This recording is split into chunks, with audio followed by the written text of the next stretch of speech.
Hello, I'm Sebastian. Welcome to Nine Nar Trees podcast. Today, I will summarize and review the book, How Countries Go Broke, The Big Cycle Principles, by Ray Dalio explores the recurring patterns that drive nations from stability to financial strain and, in extreme cases, to sovereign debt crises.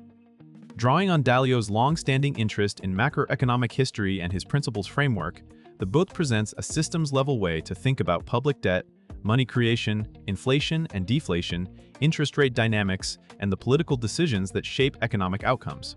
Rather than treating each crisis as unique, it emphasizes the repeatable mechanics behind boom periods, leverage buildups, tightening conditions, and eventual policy trade-offs that can erode confidence in a country's currency and bonds. The focus is not only on economics, but also on incentives, governance, and social pressures that influence how leaders respond when obligations outgrow sustainable revenues. Readers are guided to recognize warning signs earlier and to understand why even wealthy countries can face acute funding stress when the cycle turns. I will give you key takeaways from this book. Firstly, the big cycle of debt and the path to sovereign stress. A central idea is that countries tend to move through a big debt cycle in which borrowing rises faster than the underlying capacity to service it. Early in the cycle, debt can appear manageable because growth, tax receipts, and easy credit conditions support repayment. Over time, compounding interest costs, demographic pressures, and political commitments expand the gap between what governments promise and what they can reliably fund. The book frames this as a systems problem. Policy choices, market psychology, and institutional constraints interact, pushing countries toward a narrowing set of options. As debt grows, refinancing becomes more sensitive to changes in interest rates and investor confidence. Even small shifts in yields can dramatically change budget math, especially when maturities are short and rollovers are frequent. Dalio's approach highlights that what matters is not only the absolute level of debt, but the currency it is issued in, who holds it, and whether the central bank can act as a backstop. The discussion encourages readers to see sovereign stress as a process rather than a sudden event, with identifiable stages such as rapid credit expansion, tightening financial conditions, fiscal strain, and eventual restructuring, inflationary financing, or austerity-driven adjustment. Secondly, money, credit, and the inflation versus austerity trade-off. When a government's obligations outpace its revenues, leaders face a limited menu of responses: cut spending, raise taxes, restructure liabilities, or create money to cover gaps. The book explains why these choices are rarely purely economic. They are political, distributional, and often constrained by social tolerance. Austerity can stabilize debt dynamics but may depress growth and provoke unrest, reducing the very tax base needed to service obligations. Monetary financing can postpone default but can weaken currency value and, if overused, ignite inflation, which acts like a hidden tax on holders of cash and fixed income assets. Dalio's cycle lens clarifies the conditions under which inflationary outcomes become more likely, including supply shocks, loss of confidence, and situations where policymakers prioritize nominal stability of debt servicing over real purchasing power. The text also underscores that inflation and deflation risks coexist, depending on how credit contracts, how fast money is created, and how private sector deleveraging interacts with government balance sheets. This topic equips readers to evaluate policy responses not as isolated headlines, but as levers in a connected machine, where the distribution of pain and the credibility of institutions determine whether markets cooperate or demand higher compensation for risk.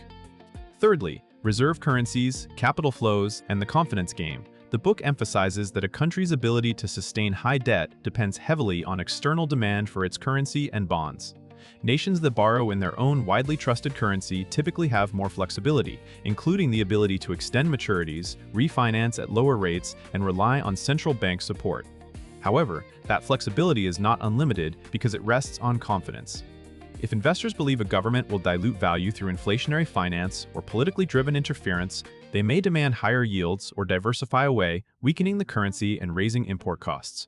Dalio often links financial outcomes to capital flows. When domestic savings are insufficient, countries rely on foreign investors who can reverse course quickly. The book explains how current account deficits, deteriorating competitiveness, and geopolitical tensions can accelerate these reversals. It also highlights that reserve currency status is an advantage, but not a guarantee of perpetual cheap funding. Trust is reinforced by credible institutions, rule of law, predictable policy, and economic dynamism, and it can be eroded by repeated fiscal dominance or unstable governance.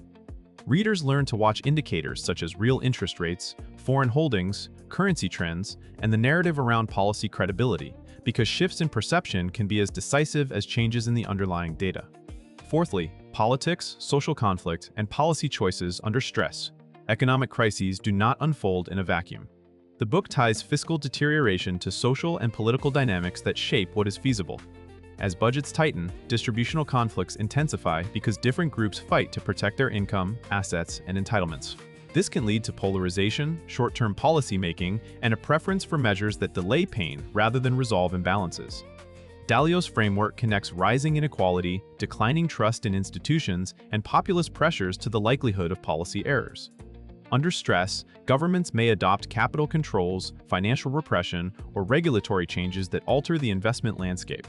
They may also shift spending priorities toward immediate relief, defense, or subsidies, which can stabilize politics temporarily while worsening long-run debt sustainability. The book's cycle perspective suggests that the most dangerous moments occur when leaders lose room to maneuver and must choose between economically painful austerity and credibility. Damaging monetary finance. It also emphasizes the role of institutional strength. Countries with transparent budgeting, independent monetary authorities, and adaptable political systems tend to manage stress better than those with weak governance. For readers, this topic provides a practical lens for assessing country risk by looking beyond GDP and debt ratios to the political capacity for reform and the social cohesion needed to sustain it. Lastly, practical signals and decision frameworks for investors and citizens. A key value of the book is its attempt to translate macro history into usable checklists and cause and effect thinking. Rather than forecasting with a single number, it encourages readers to weigh probabilities and observe feedback loops. Practical signals include the trajectory of interest costs relative to revenues, the maturity profile of debt, the extent of foreign currency liabilities, and whether growth is driven by productive investment or consumption financed by borrowing. The book also points to the importance of real rates, inflation expectations, and central bank credibility, because these shape the cost of refinancing and the willingness of investors to hold long-duration government bonds. For individuals, the framework can inform personal and portfolio resilience by encouraging diversification across currencies, geographies, and asset types, especially in environments where policy responses may be inflationary.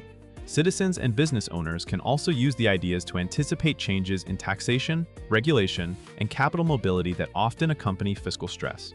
The larger message is to think in systems. If deficits widen, markets reprice risk, and policymakers respond with interventions, second-order effects follow, such as currency depreciation, rising import prices, and shifts in political sentiment. By focusing on mechanisms, readers can make clearer decisions without relying on simplistic narratives. In conclusion, this book is best suited for readers who want a coherent way to understand sovereign debt crises without needing a graduate-level economics background, including investors, policymakers, executives, students of history, and curious citizens who follow markets and public policy.